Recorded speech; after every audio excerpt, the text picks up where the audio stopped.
नमस्कार। आकाशवाणी से समाचार संध्या के साथ मैं विशाल शर्मा।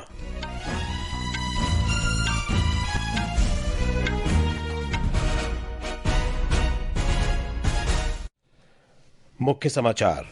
भारत और ओमान ने व्यापारिक संबंधों को सुदृढ़ करने के लिए व्यापक आर्थिक साझेदारी समझौते पर हस्ताक्षर किए। प्रधानमंत्री नरेंद्र मोदी को ऑर्डर ऑफ ओमान सम्मान प्रदान किया गया। श्री मोदी 3 देशों की सफल यात्रा के बाद स्वदेश रवाना हुए। संसद ने राष्ट्रीय कल्याण के लिए परमाणु ऊर्जा के विकास के लिए शांति विधेयक पारित किया।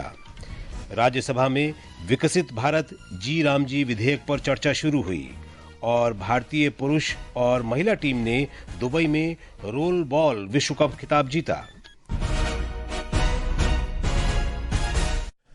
अब समाचार विस्तार से। प्रधानमंत्री नरेंद्र मोदी को आज मस्कत में भारत ओमान संबंधों में उनके असाधारण योगदान और दूरदर्शी नेतृत्व के लिए ओमान के सुल्तान हैशम बिन तारिक द्वारा ऑर्डर ऑफ ओमान पुरस्कार से सम्मानित किया गया। दोनों देशों के बीच राजनयिक संबंधों के 70 वर्ष पूरे होने के अवसर पर यह सम्मान रणनीतिक साझेदारी को विशेष महत्व देता है। प्रधानमंत्री ने इस सम्मान को दोनों देशों की सदियों पुरानी मित्रता को समर्पित किया और इसे भारत और ओमान के 1 अरब 40 करोड़ लोगों के बीच के स्नेह और प्रेम का प्रतीक बताया। इससे पहले भारत और ओमान ने व्यापक आर्थिक साझेदारी समझौते पर हस्ताक्षर कर द्विपक्षीय आर्थिक संबंधों में महत्वपूर्ण उपलब्धि हासिल की। प्रधानमंत्री ने सुल्तान के साथ पारस्परिक हित के रणनीतिक मुद्दों पर चर्चा की। दोनों नेताओं ने व्यक्तिगत और प्रतिनिधिमंडल स्तर पर बैठकें की। इससे पहले प्रधानमंत्री ने भारतीय समुदाय को संबोधित करते हुए कहा कि दोनों देश मैत्री पर्व का जश्न मना रहे हैं। आज हम सब यहाँ भारत ओमान मैत्री पर्व भी मना रहे हैं। ये मैत्री पर्व हम दोनों देशों की दोस्ती, हमारी शेयर्ड हिस्ट्री और प्रोस्परस फ्यूचर का उत्सव है। भारत और ओमान के बीच शताब्दियों से एक आत्मीय और जीवंत नाता रहा है। इंडियन ओशन की मॉनसून विंड्स ने दोनों देशों के बीच ट्रेड को दिशा दी है। हमारे संवाददाता ने बताया कि प्रधानमंत्री की ओमान यात्रा कई मायनों में खास रही। प्रधानमंत्री नरेंद्र मोदी का ओमान दौरा बहुत खास रहा, विशेषकर तब जब दोनों मित्र देश अपने बीच राजनीतिक संबंधों की 70वीं वर्षगांठ मना रहे हैं। इस दौरे के दौरान पूर्व प्रतीक्षित व्यापक आर्थिक साझेदारी समझौते सेबा पर हस्ताक्षर किए गए। दोनों पक्षों ने समुद्री सहयोग, उच्च शिक्षा, कृषि, बाजरा की खेती और Oman chamber of commerce and industry और भारतीय उद्योग परिसंघ के बीच समझौता सहित 6 समझौतों पर हस्ताक्षर किए। भारत ओमान ज्वाइंट स्टेटमेंट में दोनों नेताओं ने दिसंबर 2023 में ओमान के सुल्तान के भारत के दौरे के दौरान अपनाए गए ज्वाइंट विजन डॉक्यूमेंट में पहचाने गए क्षेत्रों में चल रही कोशिशों और सहयोग का भी मूल्यांकन किया। दोनों नेताओं ने आतंकवाद की सभी रूपों में निंदा की और यह दोहराया कि ऐसे कृत्यों के लिए कोई भी औचित्य कभी स्वीकार्य नहीं हो सकता। उन्होंने इस क्षेत्र में निरंतर सहयोग के महत्व पर बल दिया। मस्कट, ओमान से आकाशवाणी समाचार के लिए मैं राजेश बाली। इस बीच प्रधानमंत्री मोदी 3 देशों जॉर्डन, इथियोपिया और ओमान की सफल यात्रा के बाद स्वदेश रवाना हो गए हैं। केंद्रीय मंत्री अमित शाह, सुब्रमण्यम जयशंकर और जगत प्रकाश नड्डा ने आज प्रधानमंत्री को ओमान के सर्वोच्च नागरिक सम्मान दिए जाने पर बधाई दी। गृहमंत्री ने कहा कि प्रधानमंत्री को यह सम्मान मिलना उनकी दूरदर्शिता और वैश्विक नेता के रूप में उनकी स्वीकृति का एक बड़ा प्रमाण है। डॉक्टर जयशंकर ने कहा कि यह सम्मान दोनों देशों की साझेदारी को मजबूत करने के लिए प्रधानमंत्री की अटूट प्रतिबद्धता को मंजूरी है। ये समाचार आकाशवाणी से प्रसारित किए जा रहे हैं। ताज़ा समाचार जानने के लिए आप हमारे social media handle x@AIR News Hindi को फॉलो कर सकते हैं। संसद ने भारत के रूपांतरण के लिए परमाणु ऊर्जा का सतत दोहन और विकास शांति विधेयक 2025 पारित कर दिया है।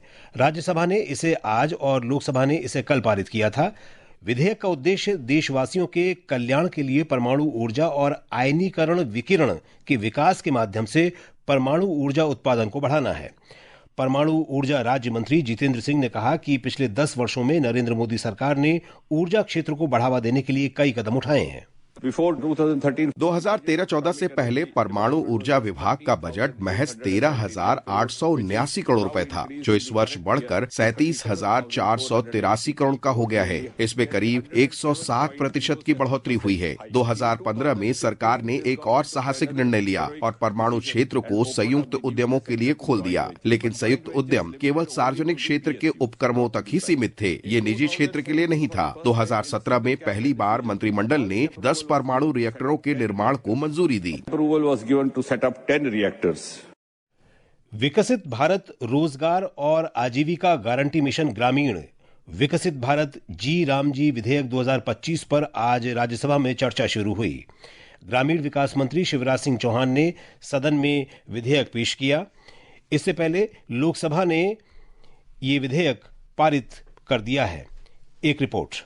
इस विधेयक का मकसद विकसित भारत 2047 के लक्ष्य के अनुरूप गांव का समग्र विकास करना है। गांव में हुए सामाजिक आर्थिक बदलावों को देखते हुए केंद्र सरकार विकसित भारत जी रामजी विधेयक लेकर आई है। नए विधेयक का उद्देश्य श्रमिकों को अधिक कार्य दिवसों की गारंटी, बेहतर मजदूरी और सुरक्षा प्रदान करना है। मनरेगा के तहत फिलहाल एक वित्त वर्ष में 100 दिन के काम की गारंटी दी जाती है। वहीं नए विधेयक में हर साल 125 दिन का रोजगार मिलेगा। यदि 15 दिन के भीतर रोजगार उपलब्ध नहीं कराया जाता है तो विधेयक में बेरोजगारी भत्ता देने का भी प्रावधान है। दीपेंद्र कुमार, आकाशवाणी समाचार, दिल्ली।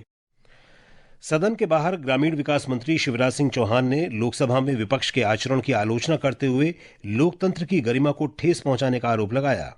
हमारे प्रतिपक्ष के मित्रों ने जो कहा हमने ध्यान से सुना और आज मुझे जवाब देना था। मैंने आग्रह किया कि मैं आपके एक एक प्रश्न का उत्तर दूंगा, लेकिन मुझे सुना जाए। लेकिन जैसा अमर्यादित आचरण का प्रदर्शन हुआ, कागज फाड़ के उछाले गए, आसंदी के सामने टेबलों पे चढ़ गए, क्या ये बापू जी के आदर्शों की हत्या नहीं है? अपनी बात कह लो और जब दूसरा बात कहे जवाब दे तो बोलने मत दो। क्या ये अनैतिक नहीं है, अमर्यादित नहीं है? मैं उनकी इस कृत्य की घोर निंदा करता हूं। हरियाणा में लोगों ने विकसित भारत जी रामजी विधेयक का स्वागत किया है। जींद जिले के लोगों ने कहा कि ये प्रधानमंत्री नरेंद्र मोदी का सराहनीय कदम है।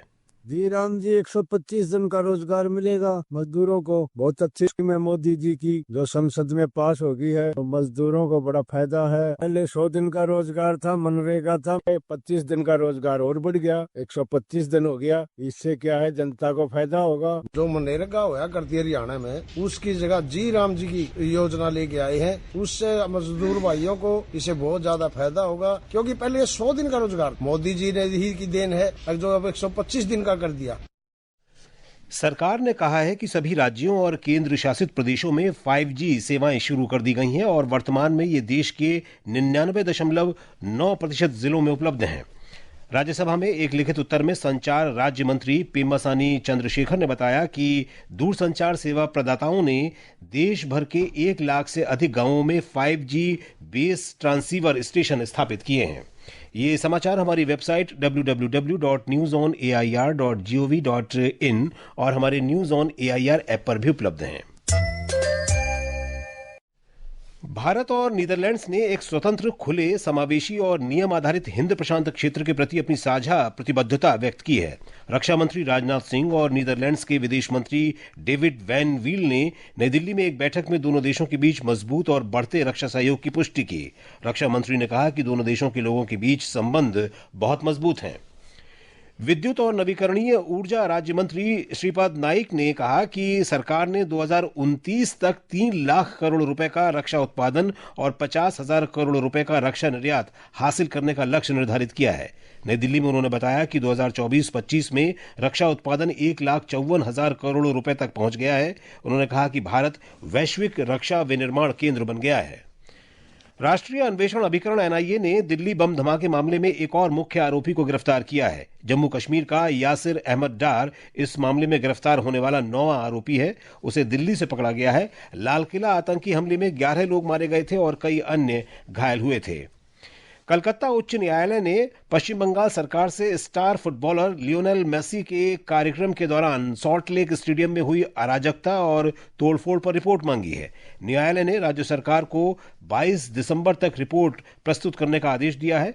याचिकाओं में दावा किया गया है कि मुख्यमंत्री ममता बनर्जी द्वारा घोषित जांच समिति केवल दिखावा है और इसका उद्देश्य प्रबंधन के मुख्य दोषियों को बचाना है। भारतीय प्रतिस्पर्धा आयोग सीसीआई ने विमानन क्षेत्र में कई मार्गों पर हाल ही में हुई उड़ानों में आए व्यवधान के इंडिगो के खिलाफ दायर की गई सूचनाओं का संज्ञान लिया है। आयोग ने कहा कि प्रारंभिक आकलन के आधार पर उसने प्रतिस्पर्धा अधिनियम 2002 के प्रावधानों के अनुसार मामले में आगे की कार्रवाई करने का निर्णय लिया है। प्रसिद्ध मूर्तिकार राम वंजी सुतार का कल रात उत्तर प्रदेश के नोएडा में उनके आवास पर निधन हो गया। वे 100 वर्ष के थे।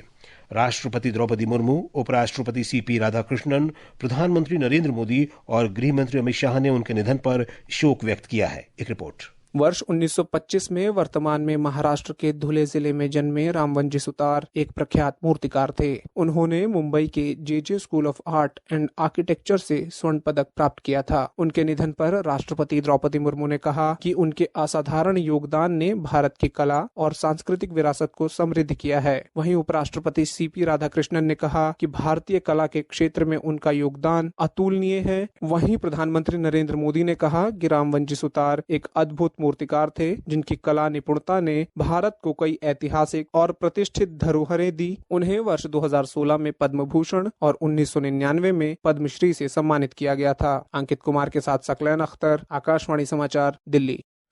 उपराष्ट्रपति सीपी राधाकृष्णन आज नई दिल्ली में Catholic bishops conference of India द्वारा आयोजित वार्षिक क्रिसमस समारोह में शामिल हुए। इस अवसर पर उपराष्ट्रपति ने कहा कि क्रिसमस का त्योहार सभी को शांति, करुणा, विनम्रता और मानवता की सेवा जैसे मूल्यों की याद दिलाता है। क्रिसमस और नए साल के अवसर पर यात्रियों की भीड़ को संभालने के लिए भारतीय रेलवे 9 जोन में 138 विशेष रेलगाड़ियां चलाएगा। इससे यात्रियों को क्रिसमस और नया साल मनाने में मदद मिलेगी। दूरसंचार विभाग ने आंध्र प्रदेश के 9 जिलों के लगभग 120 गांवों में मोबाइल नेटवर्क कवरेज को मंजूरी दे दी है।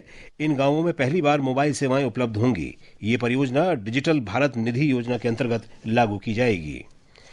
दुबई में भारतीय पुरुष और महिला टीम ने वर्तमान चैंपियन केन्या को हराकर रोल बॉल विश्व कप का खिताब जीत लिया है।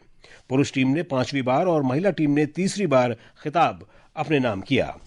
चीन के हांगचो में विश्व बैडमिंटन टूर फाइनल्स में सात्विक साईराज रंकीरेड्डी और चिराग शेट्टी ने ग्रुप स्टेज मुकाबले में इंडोनेशिया के फजर अल्फियान और मोहम्मद शोहिबुल फिक्री को पराजित किया। भारतीय जोड़ी ने पहले मुकाबले में चीन के लियांग वेई किंग और वांग चांग को हराया था।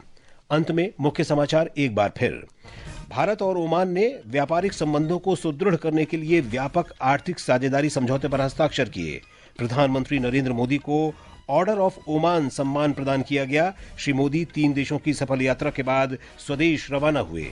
संसद ने राष्ट्रीय कल्याण के उद्देश्य से परमाणु ऊर्जा के विकास के लिए शांति विधेयक पारित किया। राज्यसभा में विकसित भारत जी रामजी विधेयक पर चर्चा शुरू हुई और भारतीय पुरुष और महिला टीम ने दुबई में रोल बॉल विश्व कप खिताब जीता। इसके साथ ही समाचार संध्या का ये अंक समाप्त हुआ। नमस्कार।